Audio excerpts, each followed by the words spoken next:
하나님의 택한 백성인 우리 성도들은 날마다 하나님께 감사하며 영광을 돌립니다.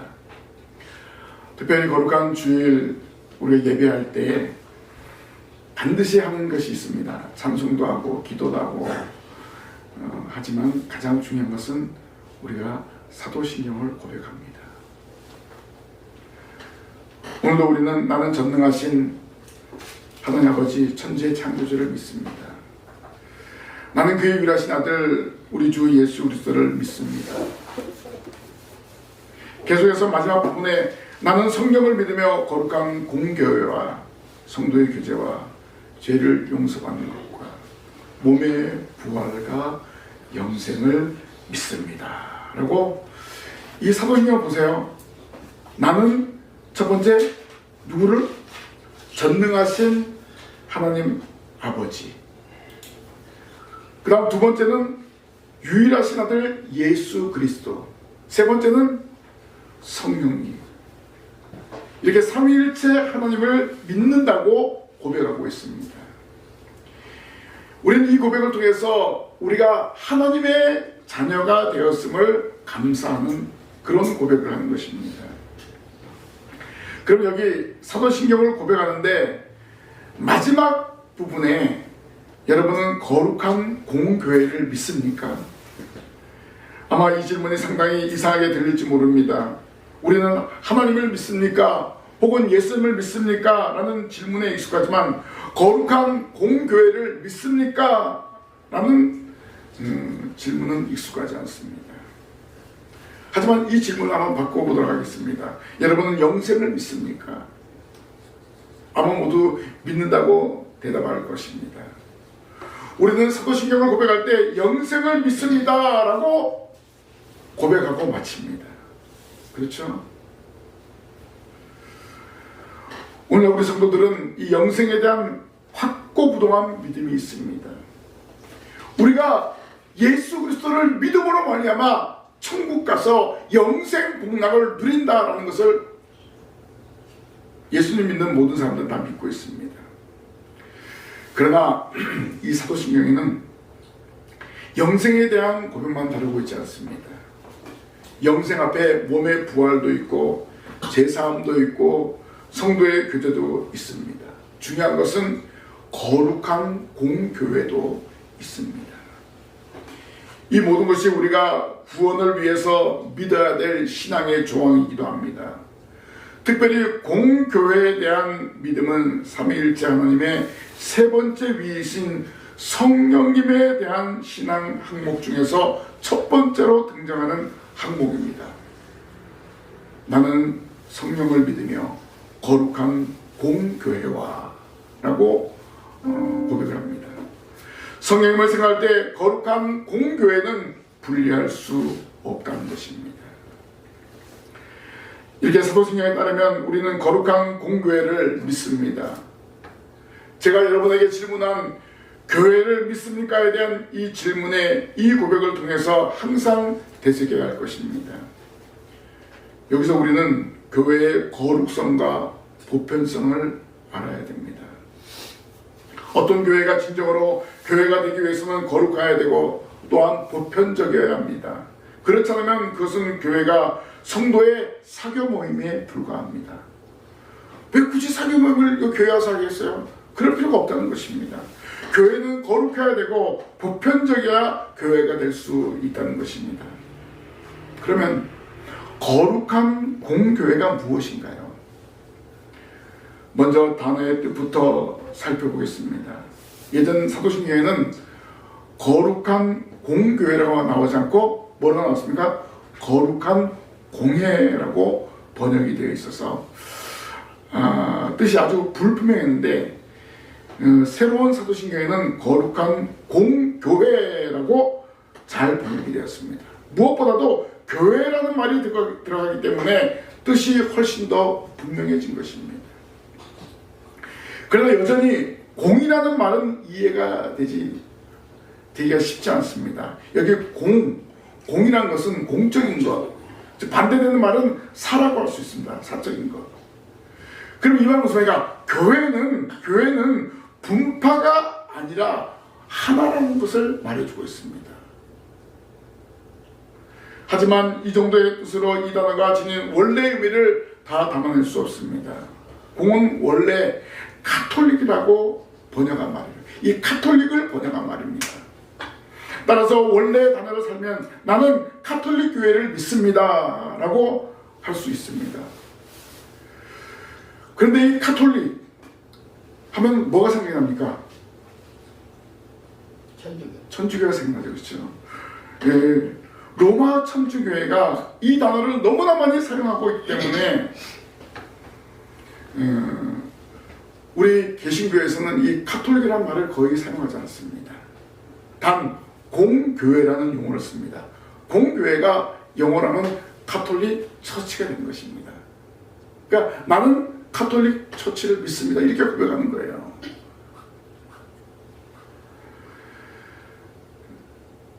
근데 사실 이 카톨릭이라는 것은 정말 좋은 단어입니다. 로마 천주교회는 잘못된 카톨릭 교회입니다. 마치 명칭을 우리가 하나님의 교회 하면 뭐가 생각납니까? 이단 하나님의 교회를 생각하잖아요. 근데 따지고 보면 우리 모두가 다 하나님의 교회의 구성원들이에요. 이런 것과 마찬가지입니다. 카톨릭의 가장 기본적인 개념은 전부입니다. 따라서 반대말은 부분이라고 할 수 있습니다. 참교회는 전체 혹은 전부를 지향하고 거짓 교회는 파벌을 주장합니다. 카톨릭의 또 다른 개념은 보편입니다. 반대말은 특별이라고 할 수 있죠. 참교회는 보편적 교회를 추구하는 것입니다. 교회라고 하는데 특별한 것을 추구한다면 그 교회는 교회가 아니라 신앙단체라고 할 수 있습니다. 이와 같은 관점에서 자기만이 참교회라고 주장하는 집단이나 특별한 신앙 프로그램을 추구하거나 특별한 사람들만 모인 단체는 교회라고 할 수 없습니다. 그래서 뭐 어떤 선교회 무슨 단체 이것은 교회라고 정확하게 말할 수가 없습니다. 왜? 이 공적인 것, 전체적인 모든 것, 그 다음에 보편적인 것을 추구하는 것이 가톨릭 처치입니다. 이것이 바로 공교회라는 것입니다. 거룩한 가톨릭 교회는 안디옥 쪽으로서 순교한 이그나티우스가 처음으로 기독교 용어로 사용을 했습니다. 그러므로 거룩한 공교회는 개개의 교회가 아닌 보편적인 전체로서의 교회, 즉 세계 어디서나 언제나 누구에게서나 믿을 수 있는 신앙 체계를 지닌 참된 가톨릭 교회입니다. 우리가 예배하는 이곳이 바로 거룩한 공교회에 속한 바로 신광교회입니다. 그러면 이 거룩한 공교회는 이 땅에서 어떻게 해야 되는가? 첫째로는 예수님의 지상 명령을 지켜야 합니다. 오늘 말씀 마태복음에서 가장 마지막에 나오는 예수님의 지상 대명령으로 잘 알려져 있습니다. 우리는 이 말씀을 통해서 교회의 공교회성을 주목해야 합니다. 사실 이 공교회성은 많은 성도들에게 이 말씀에 이것이 있는가를 잘 모르고 있습니다. 성경 구조를 잘 외우고 있다는 것과 그것을 잘 알고 있다는 것과는 별개의 문제일 수 있습니다. 그래서 선교단체나 또 어떤 선교를 할 때 보면은 이 공교회성에 대한 관심이 없고 이 구절을 너무나 사랑하고 잘 쓰고 있습니다. 어떤 것 좀 아이러니하죠. 사실 대부분의 선교단체들은 이 구절 중에서 자신들이 좋아하는 것만 취사 선택하고 있는 상황입니다. 어떤 분을 선택할까요? 땅끝까지 이르러 내 증인이 되라, 뭐 이런 식으로 가서 제자를 삼으라, 이런 부분들만 아주 중요하게 생각하고 있죠. 그런데 우리가 생각할 수 있는 것은 무엇입니까? 예수님께서 지상 대명에서 가장 중요한 단어가 무엇일까? 오늘 이 말씀을 통해서 한번 찾아보겠는데 여러 가지로 대답할 수 있습니다. 가장 쉬운 대답은 제자라는 그런 말을 할 수 있죠. 너희는 가서 모든 민족을 제자로 삼아. 그래서 선교단체는 어떻게든지 제자를 삼아야 된다 하면서 막 제자 삼는 운동에 열심을 했잖아요.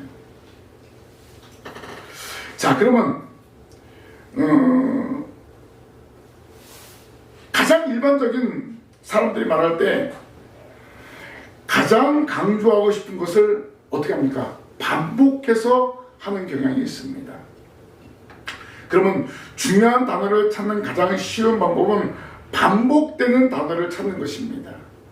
여러분, 오늘 함께 봉독한 말씀 가운데 반복되는 단어가 뭐가 있습니까?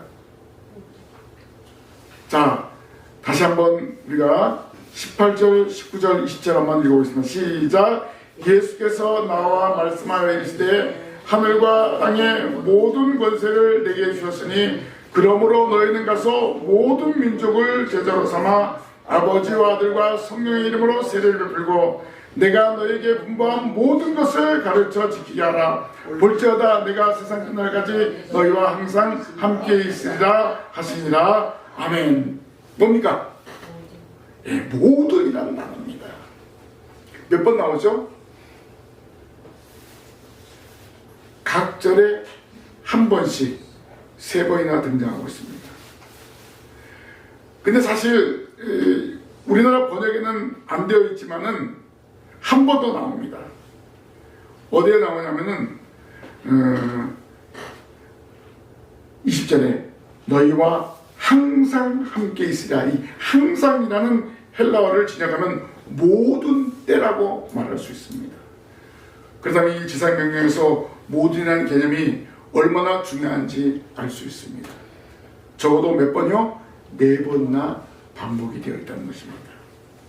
예수님의 지상대명령에서 우리는 공교회라는 단어가 가진 핵심적인 개념을 찾아볼 수 있습니다.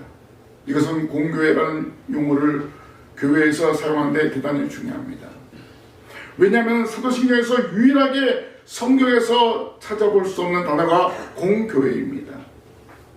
성경에 없는 이 단어가 어떻게 사도신경에 자리 잡을 수 있었을까요? 비록 단어 그 자체는 성경에 없지만은 교회의 속성에 대한 성경의 가르침이 너무나 잘 드러내 있기 때문에 그렇습니다. 그럼 이 모두는 어떤 개념일까요? 첫째로 공간적인 개념을 가지고 있습니다. 예수님은 하늘과 땅의 모든 권세에 대해서 말씀하셨습니다. 구약시대와 달리 교회는 팔레스타인 지역에 매이지 않습니다. 이제 복음은 온 세계로 전파되어야 한다는 것입니다. 만약 어떤 교회가 한 지역에만 존재하고 있다면 그것은 참된 교회라고 말할 수 없습니다. 비록 우리가 한국교회라는 말을 쓰지만 지나치게 한국적인 것을 추구해서는 안 된다는 것입니다. 참 교회는 한국에 있으면서 교회의 보편성을 추구하는 것입니다. 두 번째, 모두는 민족적인 개념을 가지고 있습니다. 예수는 모든 민족으로 제자를 삼으라고 명령하셨습니다. 구약시대와는 달리 이제 새로운 시대에는 교회는 장소적으로 제한을 받지 않을 뿐만 아니라 민족적으로도 제한을 받지 않습니다. 아직도 유대인들은 메시아를 기다리고 있잖아요. 그러나 이미 우리는 이 땅에 오신 예수님을 통해서 구속의 은혜를 받았고 다시 오실 예수님을 기다리고 있잖아요. 그래서 유대인들은 할례를 중요시 여겼습니다. 그런데 이제는 모든 민족이 예수님의 제자가 될 수 있습니다. 이를 위해서 예수님은 할례를 폐하시고 무엇을 제정하셨죠? 세례를 제정하셨습니다. 마가복음 16장 16절에 믿고 세례를 받는 사람은 구원을 얻을 것이요 믿지 않는 사람은 정죄를 받으리라 라고 말씀하셨습니다. 온 천하에 다니며 만민에게 복음을 전파한 후에 믿는 자에게 세례를 베푸면 구원을 받을 것을 확실하게 예수님께서 말씀하셨습니다. 이제 어떤 민족, 모든 민족을 뛰어넘는 모든 민족이 다 예수 그리스도를 통해서 구원받고 하나님의 자녀가 된다는 것을 알려준 것입니다. 세 번째, 모든은 교리적인 개념을 가지고 있습니다. 예수님은 너에게 분부한 모든 것을 가르쳐 지키게 하는 것에 대해서 말씀하셨습니다. 구약시대는 할례를 통해서 유대인이 된 사람들이 모세의 계명만을 잘 지키면 되었습니다. 그러나 신약시대에는 예수님의 제자가 된 사람들은 예수 그리스도의 가르침을 지켜야 합니다. 참된 공교회는 예수 그리스도께서 가르치신 것을 가르치고 지키게 해야 된다는 것입니다. 그래서 이 모두는 오늘날 교회가 모든 교훈을 가르치는 것을 소중히 여기는 것입니다. 예수님께서 가르치신 것 중에 일부만 가르치면 이건 안 되는 거예요. 모든 가르침을 다 전해야 되고 또 배워야 된다는 것입니다. 그래서 받은 말씀을 또 다른 사람에게 증거하는 증인으로 살아가야 한다는 것입니다. 또 모두는 네 번째로 시간적인 개념을 가지고 있습니다. 진짜 공교회는 일생의 교회가 아닙니다. 참된 공교회는 주님이 오실 때까지 존재하는 것입니다. 교회가 어떤 곳입니까? 예수님이 함께 하시는 곳입니다. 여기 항상 함께 있으리라 를 어떻게 바꿔서 하죠? 헬라어로 보면 모든 때에 함께 있으리라 라고 말씀하고 있습니다. 그럼 예수님께서 모든 족속으로 제자를 삼고 또 예수님의 가르침대로 실천하고 그 말씀대로 살아가는 모든 사람과 우리 예수님이 함께 하신다고 약속하셨습니다. 오늘 우리 예수님이 마지막으로 명령한 모든을 바로 이해하고 거룩한 공교회를 온전히 세우는 성도들이 되어야 할 줄로 믿습니다. 거룩한 공교회는 예수님의 명령을 바로 이해하고 그것을 지키는 데 힘을 써야 하는 것입니다. 오늘 우리는 이 사실을 깨닫고 예수님의 명령을 붙들고 거룩한 공교회를 세워나가는 성도들이 되어야 할 줄로 믿습니다.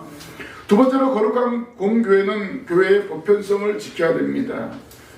요리문답에는 교회의 보편성에 대해서 잘 정리해 두었습니다. 이 문답서는 웨스트민스터 회의에서 작성된 장로교의 신앙 문답서입니다. 교역자를 위한 대요리 문답 169문답, 평신도를 위한 소요리 문답 107문답이 있습니다. 그 내용에는 십계명, 주기도문 해설과 칼빈주의 형태를 따른 교리적인 체계를 독자적으로 전술되어 있습니다. 그리고 사도신경이 부록에 첨가되어 있습니다. 이 문답서에서는 무엇보다도 시간의 보편성과 민족의 보편성이 아주 분명하게 드러나 있습니다. 장소적인 것과 교리적인 보편성도 암시적으로 포함되어 있습니다. 자, 시간의 보편성에서 요리문답은 세상의 처음부터 마지막까지라는 표현을 사용하고 있습니다. 그러면 교회의 시작은 언젠가 우리가 한번 생각해봅니다. 교회의 시작은 세상의 처음이라고 우리는 생각할 수 있습니다. 예수님이 새로운 교회를 세우신 것이 아니라 기존에 있던 교회를 새롭게 하신 것입니다. 우리가 예수 그리스도의 은혜로 구속함을 받았기 때문에 우리가 어떻게 했어요? 죄사함을 받고 새로운 피조물이 된 것입니다. 그래서 예수님은 교회를 새롭게 하시기 위해서 이 땅에 오셔서 화목제물 되으신 것을 알 수가 있습니다. 이런 점에서 로마 천주교회는 카톨릭 교회라고 할 수 없습니다. 교회는 로마 천주교회가 주장하듯이 베드로에 의해서 비로소 시작된 것이 아니라는 것입니다. 영생으로 선택된 무리로서 교회는 아담과 하와가 창조될 때부터 존재해 왔다는 것입니다. 물론 우리 신강교도 마찬가지입니다. 설립되었지만은 엄밀하게 말하면 이 교회는 새로 생겼다기보다도 교회에 새로 가입하게 되었다는 것이 더 정확합니다. 그래서 하나님이 구원하시기로 선택된 무리들이 신광교회라는 명칭을 사용해서 세상에 소속하게 하셨습니다. 그리고 이 모인 장소가 바로 신광교회당입니다. 오늘 말씀에서 모든 민족 역시 오늘날 우리나라에서 강조되어야 합니다. 공교회를 추구하는 교회는 민족성을 뛰어넘어야 한다는 것입니다. 어떻게 보면 좀 힘든 일이죠. 언어도 다르고 생활 습관도 다르지만은 그래도 우리는 이 일을 위해서 복음을 증거하고 또 해외에 선교사를 파송하는 것을 알 수가 있습니다. 예수님께서 이렇게 이 땅에 오신 것은 바로 이 교회를 보존하고 이 교회를 세워나가기 위해서 세상에 오셔서 화목제물 되어주신 것을 알 수가 있습니다. 오늘 우리는 이렇게 동일한 신앙 고백과 동일한 삼위일체 하나님을 믿는 이 믿음을 가진 교회는 모두 다 보편적인 교회입니다. 이것을 상실하면 교회는 교회가 될 수 없는 것입니다. 그렇기 때문에 모든 교회, 전 세계에 흩어진 교회들이 신앙 고백을 하는데 동일하게 신앙 고백을 합니다. 나는 하나님을 믿고, 나는 예수 그리스도를 믿고, 나는 성령님을 믿고, 또 공교회를 믿고 영생을 믿습니다 라고 고백을 하는 것입니다. 바로 보편성이라는 말이 바로 이런 말입니다. 어떤 특별한 것이 아니에요. 삼위일체 하나님을 믿고 우리가 영생을 믿는다라는 그 보편적인 진리를 고백하며 살아가는 것을 알 수가 있습니다. 그래서 교회는 우리끼리만 잘 믿으면 되지, 뭐 다른 교회와 뭐 연합하면 되겠느냐 그렇게 말하는데 그렇지 않습니다. 모든 교회는 하나라는 거예요. 모든 공교회, 가톨릭 처치, 하나의 교회라는 것입니다. 삼위일체 하나님을 섬기는 하나의 교회, 바로 천국의 소망을 두고 살아가는 하나의 교회 모임이 바로 가톨릭 처치입니다. 공교회입니다. 그래서 총회와 노회 그리고 시체례가 있어서 공교회의 보편성을 세워가고 있는 것을 알 수가 있습니다. 모든 민족과 지역을 초월하는 거룩한 교회의 보편성을 바로 알고 신앙생활하는 우리 모든 성도들이 되어야 할 줄로 믿습니다. 세 번째로 거룩한 공교회는 믿음의 공동체로 세워야 합니다. 보편적인 어떤 교회가 있다는 것은 믿는 것은 대단히 귀한 것이지만 그것 자체로 우리에게 유익이 되는 것은 아닙니다. 물론 안 믿는 것보다는 훨씬 낫습니다. 그러나 만약 우리가 그 교회 회원이 아니라면 이 믿음이 우리에게 어떤 유익을 줄 수가 있겠습니까? 예수 그리스도께서 구원의 사역을 다 완수하셨다 하더라도 우리가 믿음으로 예수 그리스도와 연합하지 않으면, 믿음으로 예수를 고백하지 않으면 우리는 그 교회의 공동체의 일원이 될 수가 없습니다. 교회의 일원이 될 수가 없다는 것입니다.